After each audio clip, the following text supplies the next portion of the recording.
What's up, North Texas and Go Mean Green fans? I'm joined with the CEO of and president of Go Mean Green, Harry, and we've got an extra special guest today. I think the number one topic in college football the last, it feels like 10 years, but especially the last couple of months has been college realignment, and there's no better guy to talk about it, especially the American Conference, than Trey Smith, credentialed media member, content creator. You can find him on collegegametime.com. I'm Trey Smith on Twitter /X, and you can find him on YouTube at College GameTime. Trey, how are you, man? Hey, I'm doing well. It's a honor to be here with you guys. Appreciate glad to have you. We're glad to have you here. As I told you beforehand, anytime I can get a guest that was on with Smokey and them in the same week, I feel like we're doing big time over here on Go Mean Green. Hey, whether someone's got 1 follower or 100,000 followers, I'm just me. I don't like whatever, I just appreciate the opportunities to, share other people's platforms.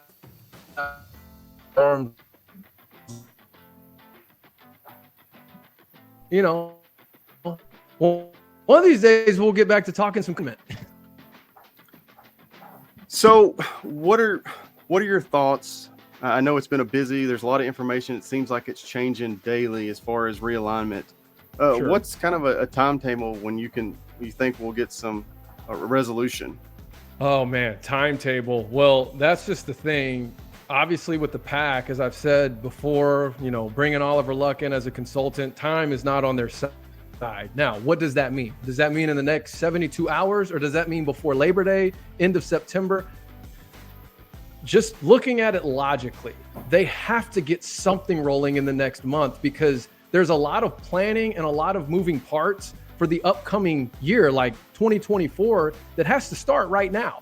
So I think everything's just pending on, that first domino, or that I should say next domino to fall. And as we've seen with realignment, once the dominoes start falling, it happens very fast. So the timetable of when it happens, I don't know. Could be this week, could be next month. But what I'm confident in is when the domino falls, which right now I believe to be Stanford, I think everything's going to happen incredibly fast. Yeah, and I think to bring maybe people that aren't as living minute to minute on this realignment like the three of us are probably, I can't tell you how many Twitter feeds and ups and downs the North Texas fan base has gone through over the last several weeks. I mean, it's just craziness. But for those that may be new to this, obviously having the Pac-12 explode like it did kind of came out of left field. And so here we sit, first you lose Colorado, then you lose Oregon and Washington. And now we're kind of sitting here with the leftovers. And you say, well, why does that impact North Texas sitting in the AAC? Obviously it does because of what you just said Stanford's next move is. And I tend to agree with you, Trey. I think if you boil this all down, I've had a lot of fans come to me, Harry, so what do you think about, where's this going to go? And I think really it really is in Stanford's court. I mean, I think Stanford is the one, that play is going to be that domino effect that is going to just kind of trickle down to all the rest of us. I mean, so I really do agree with you on that point. Absolutely. Do you think that if you were to put money in Vegas tomorrow or after this show on where Stanford is going to go, what would you say that would be? I would say they're going to stay put. And here's why. Or let me preface it with this. I think they're going to take one last shot at the Big Ten if they haven't already. I'm not in the rooms behind closed doors, but they're going to take one last Hail Mary at the Big Ten. If something there strikes, obviously that's going to be their move. I don't think that's on the table. I also think that whether it be a merger or a rebuild, Oliver Luck, who is the consultant right now for the remaining PAC conference, I think he will be able to construct a plan that will be more enticing to Stanford than staying independent. So if I had to put money on it, and again, anything who am can I? happen. Right. But I would say they're gonna stay with the existing members, and then kind of leads to the next part of the conversation is, okay, so what does that look like? Will it be a rebuild or will it be a merger? And that's where I think a lot of uncertainty among fans in our conference are starting to feel that. And most of it's because of rumors, and a lot of them don't even make sense to me. But I don't want to rabbit trail. I was going to make a joke on my show. I may change the name of my podcast to the Realignment Rumor Rabbit Trail, because I feel like that's what sparks so much of this stuff up. You know what I mean? Oh, absolutely. And I mean, I think that the biggest fear that we get from North Texas fans right now is we don't want to get left behind. If a merger occurs, is that going to, entail Mike Oresco cutting loose some guys that, I mean, literally the three of us were at Media Day a couple of weeks ago that he was praising, that they were the best decisions he could have possibly made for the conference and what a bright future we have. I just don't see that happening, Trey. I mean, do you agree? I assume you agree with that. Yes, and I'd love to speak to that for just a second. In fact, I shouted out North Texas with Smokey and those guys yesterday on their show. And, I think what people miss about this particular program is with the additional revenue and exposure, they can build a contender to win the conference every single year within a 90-minute radius of the university, of the campus. And that's not going after 4- and 5-star kids. That's going after the low-hanging fruit and then utilizing the portal. That's a totally different conversation than what you just asked me, but I'll digress back to this. We have to understand there's a clear line between a rebuild and a merger. And I keep going back to, and I did it on in fact, my show earlier today, is going back to the Big 8 Southwest Conference fiasco or just situation, right? We call that a merger. We remember it that way because we had teams from the Southwest merge with teams from the Big 8 to form a complete conference. However, if you look at how that played out, that was not a merger. 4 Southwest Conference teams left. They jumped ship to join the Big 8.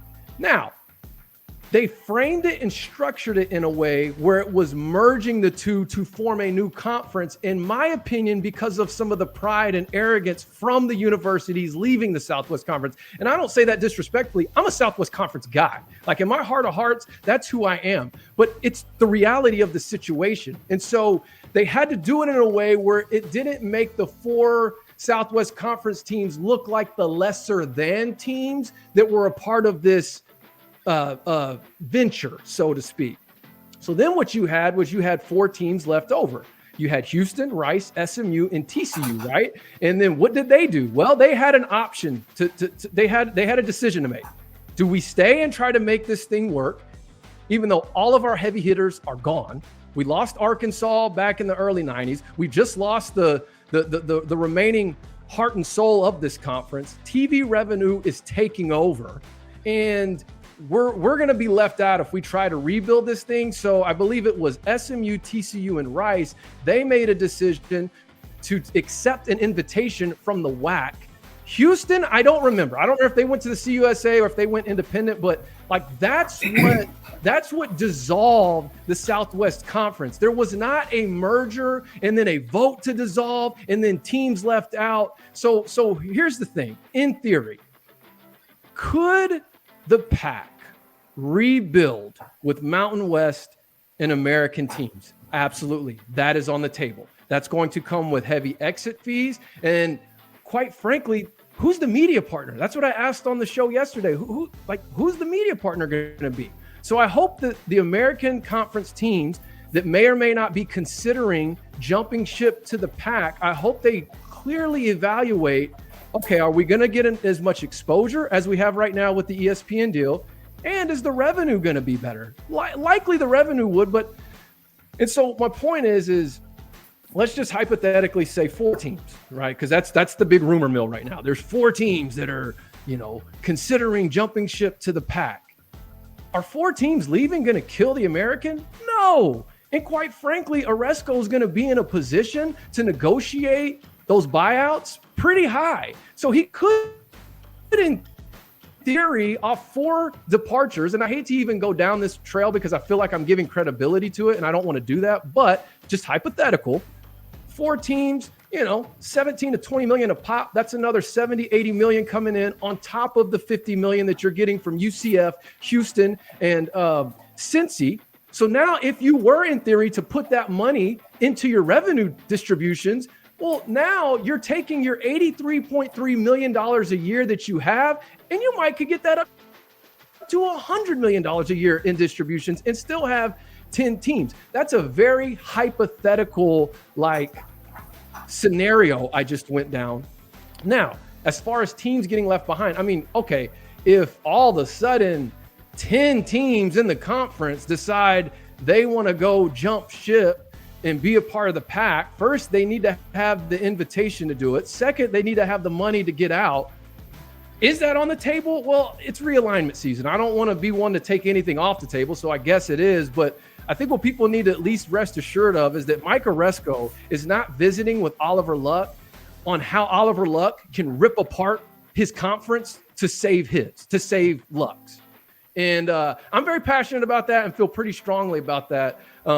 And hopefully I answered your question. No, you did. And by the way, I'll throw in there, I'm a Southwest Conference guy too. Come on. And Houston, actually, you were correct. Houston was the one lone guy our team that went to Conference USA. The other 3 went to the WAC. So anyway, I'll hand the ball off to JD. No, I love what you do, Trey. You follow All-American, where me and Harry, I mean, we've kind of got our blinders on to North Texas to kind of bring it to North Texas, but, also UTSA are rivals and some schools, if the pack cherry picks the American schools, does the American rebuild? Do they go and grab some Conference USA schools, some Sun Belt? Are they content? Do you think Mike Oresco, when he put this thing together, added a couple extra teams just to be safe and have some bases covered? How do you think they move forward if that is the case? Can I say first, I don't think that's necessarily going to be the case personally. Would that be your worst case scenario for North Texas if that happens? Yeah, for sure. Man, guys, honestly,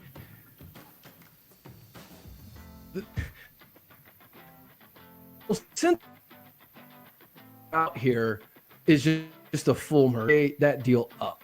You bring in, this Auto 5 status. And what is Auto 5? Well, that's what we all call Power 5. Has it lost some of its luster since NIL and all that? Sure.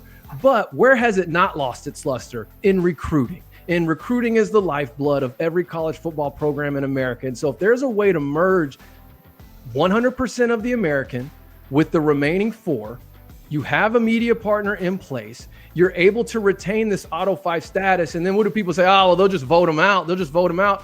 Okay, well, you realize conferences don't make those votes. The universities make those votes. So would you rather have 18 votes to throw in the pot or 14 votes? Those are just some questions to consider. Now, getting back to your question, JD, if in fact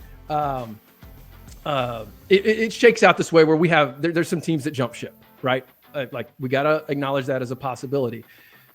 You're definitely going to have the funds to do one of 2 things: continue to expand or to double down on your investment in the teams that are remaining intact. So now they're getting more than they anticipated getting to be able to make that commitment to their programs. And you get schools like North Texas and UTSA making strong financial commitments to their program. There's a lot of people that criticize me for this, but my opinion is look out, because that is not something that's just going to be a pushover, passover team. I totally agree. And I'll say this too. I get frustrated when I see people on Twitter.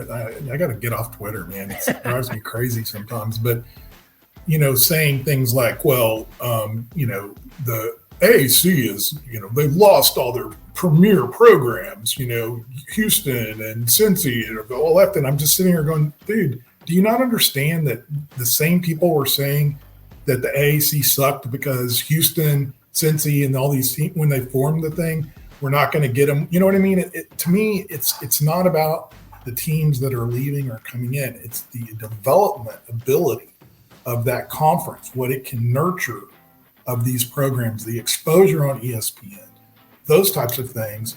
And I'm interested in your thoughts, because I think you are eloquent in terms of how you communicate that point, that don't just look at where a team is the day it's joining this conference. Look at what this conference's track record has been in developing these programs. Let me give you a perfect example here, Harry. Look at the U of H, Houston. 2 of the 3 seasons prior to joining the American, Houston went 5-7 in the Conference USA. Oresco brought them in, and part of being brought into the conference is the university has to make a commitment to investing in their programs. That's part of the bylaws. Houston comes in, and I think it was year 2 or 3. It was the first year the first year Herman took over. They go 13-1 and beat Florida State, and I think it was a New Year's Six Bowl. I can't remember if it was the Peach Bowl or which one, but that is a practical example that defines exactly what you just described. And I don't think it's going to be any different for the teams that have just come in. In fact, if you look at the 5-year window of Houston and UCF prior to joining and like almost do a blind resume with UTSA, UNT, and UAB and what they were doing in the CUSA compared to those other 2 programs, it's very similar. And then look at what joining the conference, how that's been able to elevate them, where now they were desirable to the Big 12. And I'm going to tell you, and I learned this yesterday, a lot of those fans, they hate acknowledging Oresco as being a part of that. And I don't get it, but not all of them, but some of them do, at least based off, because I made that comment yesterday and there's some people that didn't like it, but it's true. Oh, absolutely. No, it's an interesting situation. And the other funny thing too, is when you think about it, the Big 12 is kind of beating their chest, and I include the 365 guys in this as well. They're proud of their commissioner and how they position things and everything else. But some of these same programs were saying, we don't want Houston. We don't want Houston in this league because of what they can become. And they won't come out and publicly say that per se, but it's the truth, because they know where they're located in that. I mean, there's more, you're talking about prospects, Division I prospects sitting in that Houston radius, in and around the Houston area, than any other place probably in the country. Maybe Florida, maybe, absolutely. There's a couple places that can compete with it. But in terms of the potential, I think they have pushed off, a program like Houston, a Central Florida, some of these other programs for as long as they could. Now the point is they got to have them. It's a marriage that needed to happen, but it's just interesting that you see those comments about, well, the value's gone way down because someone's left. And it's like, they came in with no value. It's not about the value you come in with. It's about the value that conference can generate. JD, you're up. It's difficult to come in with value when you haven't had valuable resources up to that point. I mean, or exposure. And let's be honest, the AAC's television contract compared to Conference USA. I mean, we did the best we could with Conference USA, but there's no comparison. I mean, the access is. The linear access is off the charts compared to where we've been. I did a study actually, and I might be off a little bit, but North Texas, not including a bowl game, I think had 3 linear games between SEC Network and ESPN in the last 4 or 5 years. In one of those, they went viral playing at Arkansas. So my point is so you sort of inject more resources into that. I mean, come on, guys. Me, I try to stick to facts as much as possible. Now, I am a passionate guy, so I will get subjective at times. But at the end of the day, you can't ignore facts.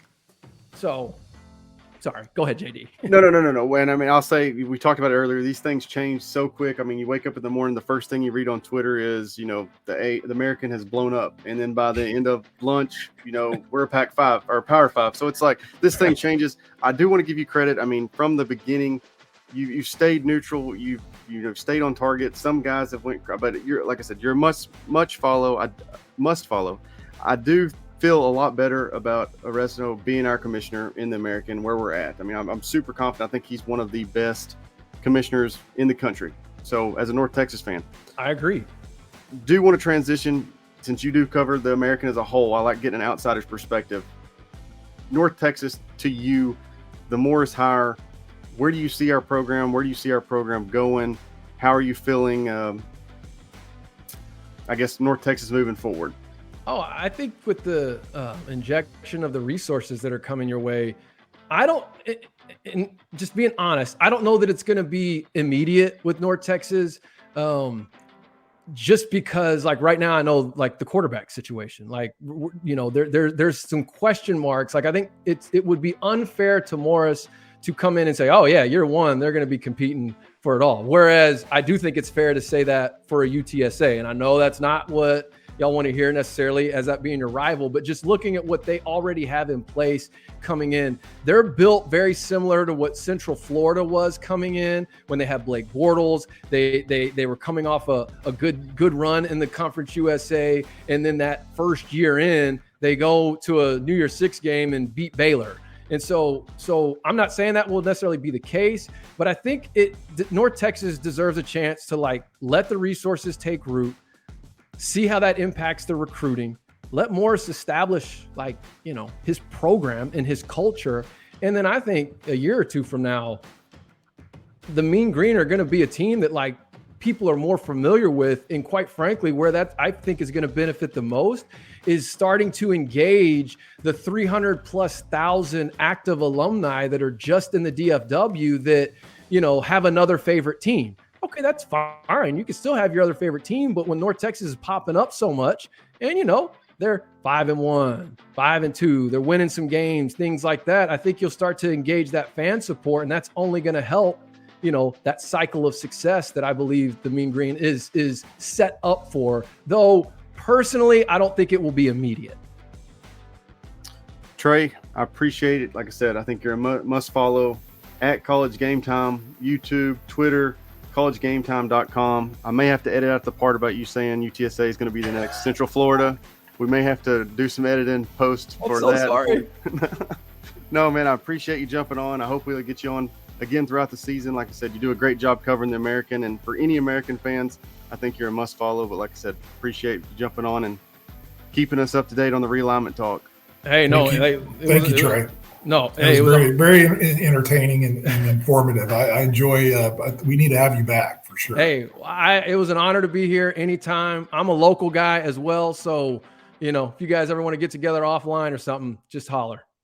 Hey, maybe we can get you out to the Daku Stadium to watch a North Texas game in person this year. Come on. There we go. On. Hey, Trey, thank you, man. Take care. We'll have you back on soon. Appreciate you guys.